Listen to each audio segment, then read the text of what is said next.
Hello, everyone! YouTubers, Facebookers, all other onlookers, to borrow that from a friend of mine. All right, I'm Gary Ryan here with the Fed League Flash, and it is time for some game reviews. Yes, we are underway with the season, and so we had two games last night. One counted, one didn't, except for the fact that it does because ultimately these are a lot of players uh, trying to carve their niche into the roster and earn a spot. And so, anyway, it was a good competitive game. Both of them. We're going to start with the exhibition game. The Motor City Rockers going up north. It's 46 miles.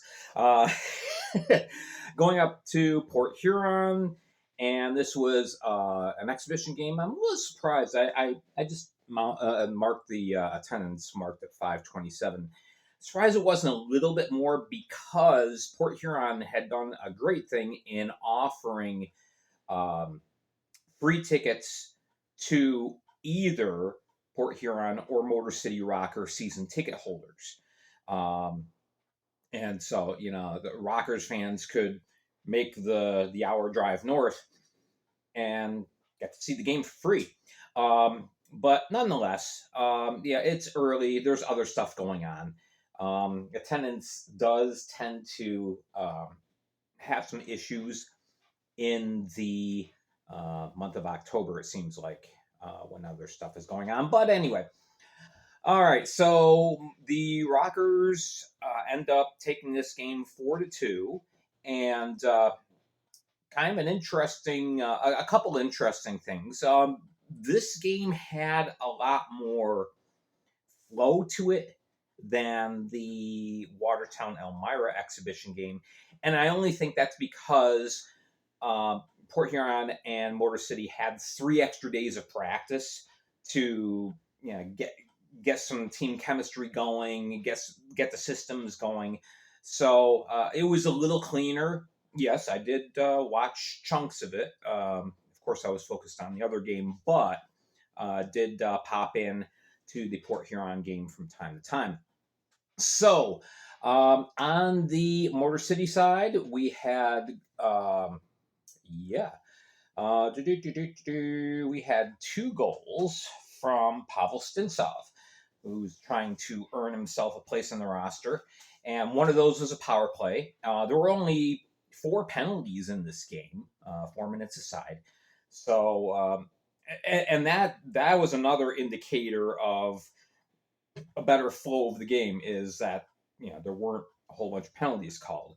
Of course, again, players are just fighting for a job. They're not looking to muck it up or anything like that. They just want to show off what they can do. So, excuse me.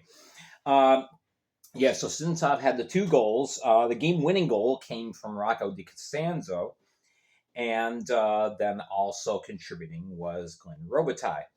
On the Port Huron side, we had goals from Tristan Sim, and as well from Alexis Ostenkovics. I have to look at the name in order to be able to pronounce it correctly. And for some reason, I didn't write it on this sheet. Dante Saffredini had a couple of assists. The thing I was watching for, former goalie, I love goalies, so I really wanted to see how the kids were going to be doing. And lo and behold, the goalies played pretty well. Game started off, it was just 2 halves. Ricardo Gonzalez and Makar Sokolov both played the first 30 minutes. Sokolov had a lot more saves to make, especially early in the second period. Motor City kind of turned it up with the intensity of their play. So he ended up with 22 saves, or 21 saves out of 22 chances. And then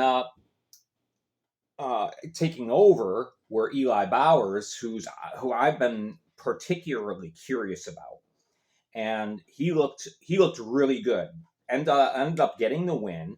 And as you can see, he saved 23 of 24, so he got the most activity of any goalie last night.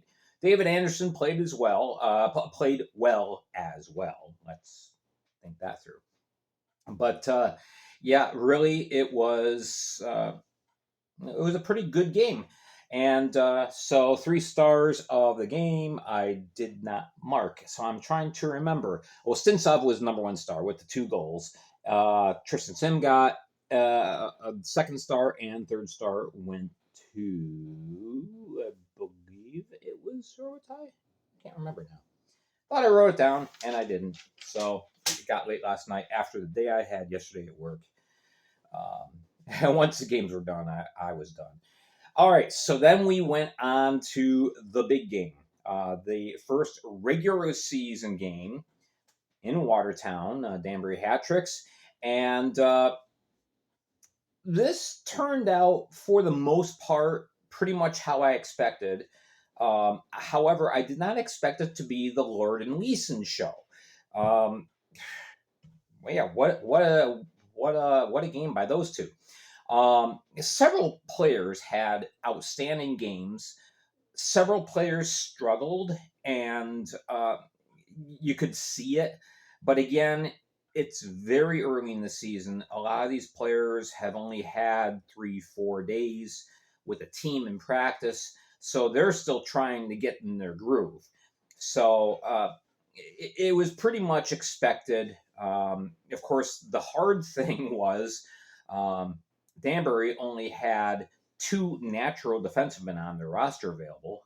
That would Kyle Gonzalez and Michael Civic. So Pamelayan played defense, which he has in the past, as did Daniel Amesbury and Alex Susi. Susi is just kind of trying to get back in the flow of things. So anyway, so that was your defense for Danbury, and I had talked about this in the preview yesterday, talking about how I thought Watertown was going to get a lot of shots on Frankie. I thought I got the score right. I predicted 6-5. I said I thought Danbury was going to eke it out, but lo and behold, Trevor Lord and Tate Leeson had other ideas. Trevor Lord, of course, I mentioned also a couple times. He is my early odds-on pick to be Defensive Man of the Year. He started off good last year. By the end of the year, he was playing fantastic, and then he brought his game up another notch today, or yesterday, excuse me. So, all right, so we had for Danbury a couple of really good debuts, as expected. Players like Johnny Ruiz and Daniel McKittrick and Evan Lugo played very, very well. And this was a game of swings. Started off 2-0 Danbury, goals by Ruiz and Nick DiNiccolo, who it's good to see him back with the hat tricks. If you hadn't caught it before, he was the first hat trick to score a hat trick back in the 2019-2020 season. And so he's been out of action for a while. He got hurt, then he went over to Europe to play, and now he's back. So anyway, 2-0 Danbury, and then Trevor Lord said, all right, that's enough of this. So he ends up getting 2 goals by the end of the first period, 1 even strength, 1 on the power play. And so we go into the second period, tied up at 2. Shots initially 12-8 by Watertown. And then we got into the second period, excuse me. Lord scores to complete the natural hat trick, again on the power play. So now he's already got 3 goals, and we're only 22 minutes into the season. Okay, so then Danbury turned it up, started peppering Watertown goaltender Josh Rosenvig, and ended up getting goals from Pamelayan, Lugo, and DiNiccolo again. So At this point, it's 5-3, and everybody's going, "Whoa, what's going on?"